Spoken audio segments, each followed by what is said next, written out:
to the matchup, as we call it. This is where we discuss the predictor fantasy game that we're going to be playing this year. We're going to be coming with a different angle, and Dubskin is going to explain it a bit more for us. Oh, okay, that's a nice little segue. Eh? Yeah. What you doing, eh? All right, so this is basically the little section where we'll be focusing almost exclusively on Super Rugby, week in, week out. Particularly because we ourselves are active in playing the predictor games and the fantasy league games, and we thought that there would be a lot of other people interested in that as well. So the one thing we'll be doing is we will be doing making predictions for the matches and kind of seeing why we went for certain things. So we'll be discussing the matches coming up as they start. And as we get results, we'll also see where did we go wrong, where did we go right, and what sort of indicators did we look at. And some of that might help you with your own predictor matches. Then what we want to do for the fantasy, apart from where we'll just be playing normal fantasy league on the Super Brew website, we will be doing an additional one amongst ourselves where we want to do a draft system where we'll have our own unique teams. Drafted from all the players. So we'll just run this concurrently with the normal Super Brew Fantasy League, and we'll keep score of this ourselves. So we'll do the draft the week before, so we'll probably do the draft next week. And we can do it live here, whatever. And we'll do a snake draft, so someone will draw numbers, and it goes from, I think, 5 players, 1 to 5, 5 to 1. And we'll draft. And once the player has been drafted, he is no longer eligible for selection. And we'll draft a squad of 30 each. We'll have a transfer period once a month where you get 3, maybe 4 transfers. Then you can transfer either with someone else, or you must then transfer with someone who's available in the other pool. And that's a squad. You must pick your team from the squad every week, and then we'll look at the teams we're selecting, and we can also look at our normal fantasy ones with the proper competition. Because we know we are not going to be as competitive doing the draft system according to the rankings of Super Brew and so on. Definitely not. Technically, that should not go well for us, but it's just amongst ourselves. And I think we put a pool up for grabs, put some money in there, and then we see who's going to be the winner after like 20 weeks or something.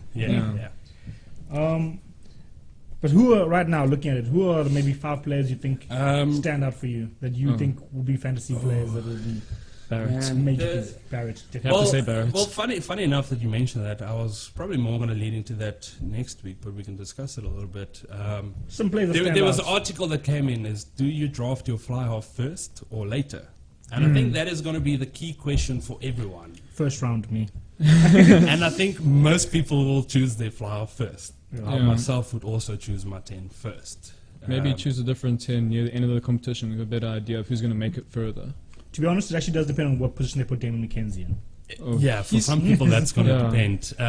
But that we'll need to see what Super Brew does about it. On fantasy. On the players that I would always say to keep an eye out, McKenzie is going to be one of them. Bowden Barrett, for me shows one. Artie Savia, definitely. I rate that lighty so much. And he is good. Folau? Possibly. Folau is always solid with points. Ben Smith, he's a must. Ben Smith is a must. Julian Savia is a must. Milner Skidder is back. He's back. Exactly. So many Hurricanes. So many Hurricanes. And I'll mention another, Dane Coles. Dane Coles that's the He's the number one hooker you can go for. One interesting thing, the 2 Lions hookers, Akker and Marks, they both have very high scoring things. So they could also be very useful in your team if you have too many New Zealanders and you're like, hey, I would actually else. say that choosing someone like Akker as a bench player is a smart strategy. Because when he comes on, he always brings a try or two. Exactly. Like he just scores well. I mean, both him and Mark score. And this is for those who don't know, is they actually, with the fantasy league, they work on the actual performance of the player. So they log how many meters they make, tackles made, all those sort of statistics.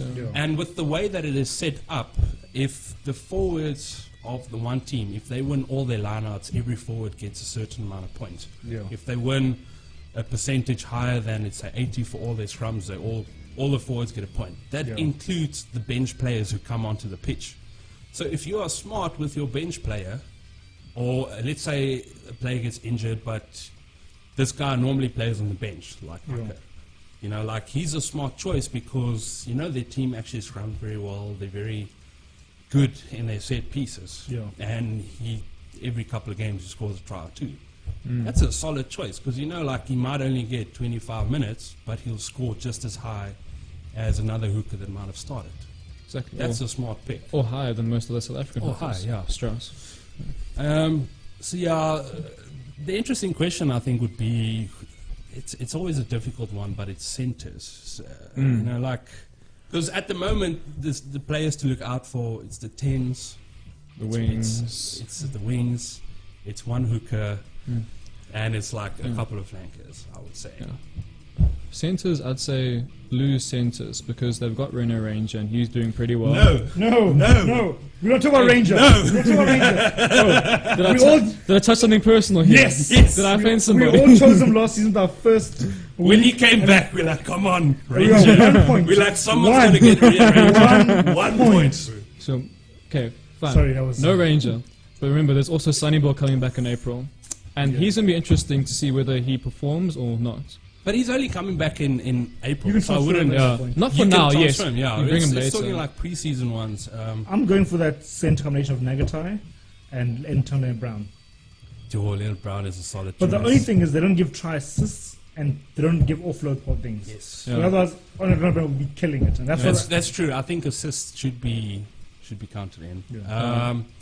Tommy Navalu is also solid choice. At centre, I'm thinking if the Lions on fire, Ruan might be he's a choice. And is it Francois Venter from Cheetahs? I think those are two SA ones to look out for.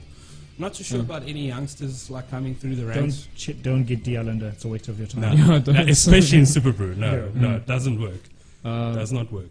One guy who got me points consistently last season, Kurajani. He's playing for Brumbies this year, so he's in a good team as well. Yeah, that's a smart. No, but he was playing for the Brumbies. Was he? Yeah, he is a Brumbies. Okay, I didn't pay that much attention. Obviously, He got me points, yeah, so sorry. another Lucy that you have to watch out for, the greatest one of all time, Warren Whiteley. Warren Whiteley. Of course. Yeah. And Jaco Kriel. Those, like if you have Warren Whiteley, Definitely. Creel, and Sevilla, you're set. You are set. Basically. You are set. Those guys are workhorses, and they always get points. Because we did the read mistake early on, and that came back. Another one I would actually point out, Elliot Dixon. Yeah, he was surprising. From last Highlanders. Man, I've been watching him the last couple of seasons, and you just deserved when he got called up to New Zealand. Yeah. Definitely. And I think this year, that guy's a future. Him and Ardy are the future there, telling you. That's the thing, like with forwards, you want to obviously look for. This is something we'll give it more advice next time, but you do want to look for running forwards. Because of the meters. Guys that get their hands on the ball a lot. Those running meters make a difference. If the Sharks do well, possibly Jean-Luc Dupré. Because, I mean, he is a solid runner, he's a big guy, but only if the Sharks do well. Otherwise, he loses his temper quickly. Yeah. And that's the problem. Yeah, For sure. but we'll look more into. We'll catch to her really look out for. We'll really do a big one next weekend, which is the weekend before Super Rugby. Yeah. And we're just going to go We'll position by position, and we'll do our draft as well for our teams, and then we can discuss why we chose these players, what reasons, so on. We should give everyone else a lot of, because we were choosing probably about more than 100 plus players with reasons. So everyone should have some reason why they should or should not take this particular person. I myself always like to look out for some youngsters that come through and show potential early on. Because those are your wild cards. Like, I mean, when Ari Savia came in his first season, no one knew this kid. Like, I saw, I saw him come on once. I'm like, okay, now this guy can play. And then 2 weeks later, I drafted him, and he was a point-scoring machine.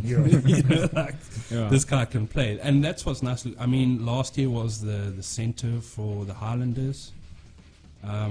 Forgot his name now. The guy was working in their shop, and then he went to play. Oh, Faddis, bro. we timed that Faddis one. Faddis. I mean, from selling jerseys to playing. I mean, those are the kind of things to look out for if you really want to maximize your scoring potential in your team.